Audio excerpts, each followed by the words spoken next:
কি পরিস্থিতি হলো, বুইরা বুইরা লোক এখনো 18 বছরের জুয়ান সাজতে চায়।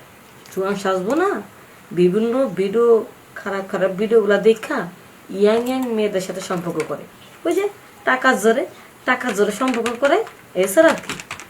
আর যখন পারে না তখনই আমার কাছে আসে, ডাক্তার সাহেব দেন আমার এটা ঠিক করার ওষুধ দেন। এটা ঠিক করতে করতে আমি নিজে ঠিক হয়ে গেলাম।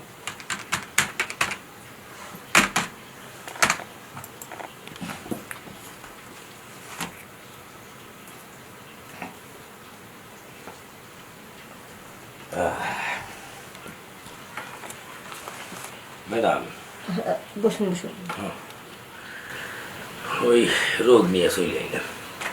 হ্যাঁ বলুন, আপনার কি সমস্যা? সমস্যা কি? পরিস্থিতি শিকার। পরিস্থিতি শিকার মানে? আরে বুঝেন নাই, না এখন তো আমি পরিস্থিতি শিকার, এখন আমার শরীর ধরে না। এখন তো এক পাও কবরে গেছে, আর এক পাও দুনিয়াতে আছে। এখন তো বয়সটা একটু বেশি হয়েছে, না নড়াটাই স্বাভাবিক। ওইটা কইতেছি না, কইছি কি আমার বড় বউ মরে যাওয়ার পরে আমি আবার একটা বিয়ে করছিলাম। এখন আমার তো শরীর টরিল চলে না, ফিউজ হয়ে গেছি। এখন তো বয়স বেশি, ফ্রিজ তো হবে না। সমস্যাটা কি বলেন? সমস্যাটা হলো আমার যৌন ক্ষমতা নাই। আপনি তো যৌন বিশেষজ্ঞ না, এজন্য তো আপনার কাছে আইছি, মানে আমার জিনিসটা আবার পরিবর্তন করা নেই। আর পরিবর্তন দিয়ে কি করবেন? এখন আপনিও বুড়ো হয়ে গেছেন গা, আর আপনার ওয়াইফও তো বুড়ো হয়ে গেছে গা। এখন দুদিন পর কবরে চলে যাবেন। এখন যে কদিন বাঁচান, নামাজ পড়েন, এই জন্য ঠিক করার দরকার নেই। শোনেন, আপনারা কইতেছি বুড়া হইলে কি বাবু, মন তো আর বুড়া হয় না, কথাটা বুঝুন না। আপনার টেহাটা চিকিৎসা করে রাখছি, আমার চিকিৎসা করে দেন যাতে আমি আবার আগের মতো হয়ে যাই, যাতে আমার স্ত্রীর হাতে আমি 2, 4, 5 বছর 10 বছর আমি হাইসা খেলে তাদের সাথে আমি জীবনটা স্যার কাটাইতে পারি। আচ্ছা ঠিক আছে, যেহেতু এত করে বলছেন আমি আপনার চিকিৎসা দিচ্ছি। দেন। দেখি তো।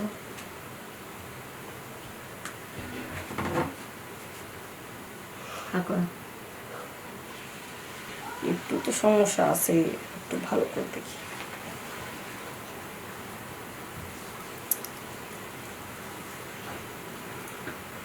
জোরে জোরে নিঃশ্বাস নাও।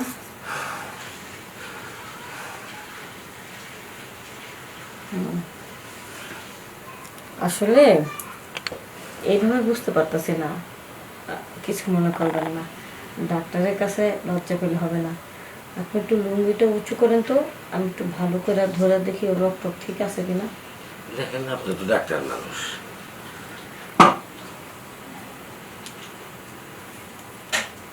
কই কিছু তো পাইতেছে না। দেখলেন তো অবস্থা অনেক খারাপ, আপনার আরো আগে চিকিৎসাটা নেওয়া উচিত ছিল। আচ্ছা, এত পরিমাণ অবস্থা খারাপ হলো কিভাবে? আপনি কি কোনো খারাপ ভিডিও দেখে কি কোনো বাইরের কারোর সাথে বা সাবান শ্যাম্পু ব্যবহার করেছেন? আর না, তা করুন কে, ওই স্ত্রীর সাথেই। এত পরিমাণ এটা ক্যালসিয়াম বের করেছেন, যার কারণে এটা জোর একদমই নাই। আর এই জোর আপনি কইরে দেন। আচ্ছা ঠিক আছে, আমি আপনাকে ওষুধ লিখে দিচ্ছি। এই ওষুধগুলো 3 মাস খেতে হবে। আর এই 3 মাসের মধ্যে স্ত্রীকে আপনি টাচও করতে পারবেন না। আচ্ছা আচ্ছা। হ্যাঁ, নাম কি আপনার? নাম হইল শাকিল।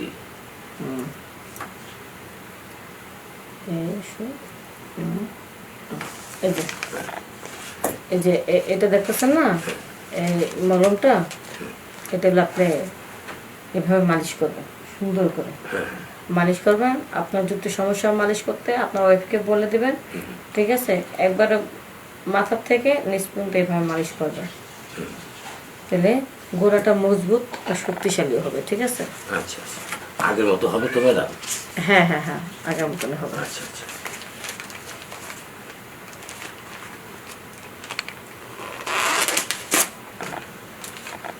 আচ্ছা ঠিক আছে, তাহলে আসি ম্যাডাম। আচ্ছা ঠিক আছে। আসসালামু আলাইকুম। দুনিয়াটা কি যে অবস্থা, ইয়াংদের খবর নাই, অথচ ইয়াং পোলাপনরা কিন্তু রোগী হয়ে বসে রয়েছে, লজ্জা আসতে পারে না। আর বুড়া মানুষ হইয়া আর এক যুগের বাঁচার চেষ্টা করতেছে। এখন নাকি তার আনন্দ ফুর্তি করবো, বুড়াকালে ভীম রোগে ধরেছে। আর কি বলবো। নেক্সট রোগী ভিতরে পাঠিয়ে দাও।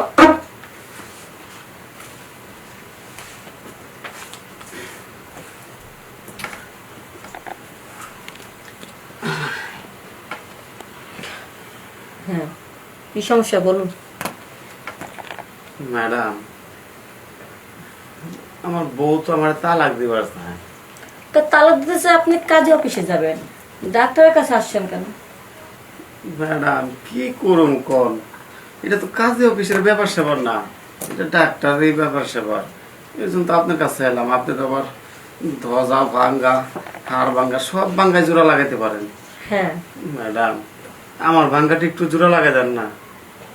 আপনার কি সমস্যাটা কি? না, ওই বাঁকা। ও বাঁকা, এমনি সত্যি আছে তো?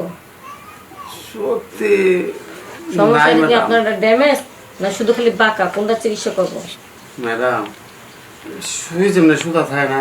বুঝতে পারছি, আপনি ঠিক মতো কথাই বলতে পারতেছে না। যা দেখার আমি দেখে তারপর বুঝতে পারছি সমস্যাটা কি আপনার। দেখি তো।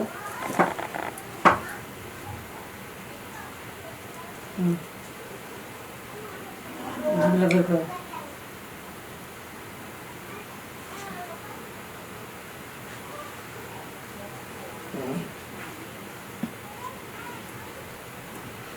দেখে তো মনে হচ্ছে সবই ঠিকঠাক আছে, আপনি সম্পূর্ণ সুস্থ আছেন। না ম্যাডাম, আমি একটু সুস্থ নাই। আপনি বুঝছেন না, আমার বউ আমার ছেড়ে চলে দিতে চায়। ম্যাডাম আমি কি করি, এর জন্য আপনার কাছে আইছি, আপনার একটা সলিউশন দেন। আচ্ছা, আপনি সত্যি করে বলেন তো, বিয়ের আগে আপনি কি করেছেন? নাহলে এই বয়সে তো আপনার এই সমস্যাটা হওয়ার কথা না। ম্যাডাম ওই বিয়ের আগে কলেজ ভার্সিটিতে যখন লেখাপড়া করছি না, তো তার আগে কোথাও হোটেল মোটেল আছে তেমন একটা জানতাম না। সুন্দর সুন্দর বান্ধবী করতে চলাফেরা করতে গিয়া অনেক কিছুই করছি ম্যাডাম। বুঝতে পারছি, এই সুন্দর বান্ধবীরা দিনের বেলা পাগল বানা ফেলাইতো, তো এখন বাধ্য হয়ে রাতের বেলা আপনি ওই কাজ করছেন, তাই না? এখন তো ভাঙ্গাচোরা নিয়ে আমার কাছে আসছেন, দেখি আপনার জন্য কি করা যায়।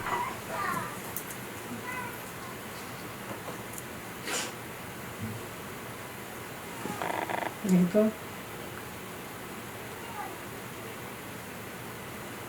হাঁকান।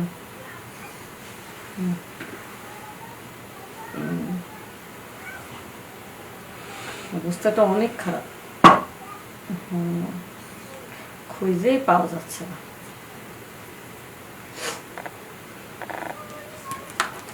শুনেন, এখন আমার ট্রিটমেন্ট নিতে হলে এই ওষুধ যা লিখে দেব, এটা খেতে হলে বউর কাছে আপনি 3 মাস পর্যন্ত যাবেন না। কারণ 3 মাস? হ্যাঁ, 3 মাস যাবেন না। এই ওষুধ চলার সময় যদি আপনি বউর সাথে সময় কাটান, তাহলে ওষুধে কোনো কার্যকলাপ করবে না। ম্যাডাম 3 মাস ওর কাছে না গেলে তো আমার বউ আমার কাছে থাকবো না, চলে যাবে আমার ছেড়ে। আপনার বউ তো বুঝবো যে আপনি সুস্থ হওয়ার জন্য ওষুধ খাচ্ছেন, সে মানায় নিতে পারবো। আর যদি আপনি সুস্থ না হন আর এই ওষুধ যদি আপনার আমি না দিই, তাহলে তো সারা জীবনে আপনার বউ থাকবো না। কয়দিন এইভাবে কষ্ট করে আপনার বউ থাকবো?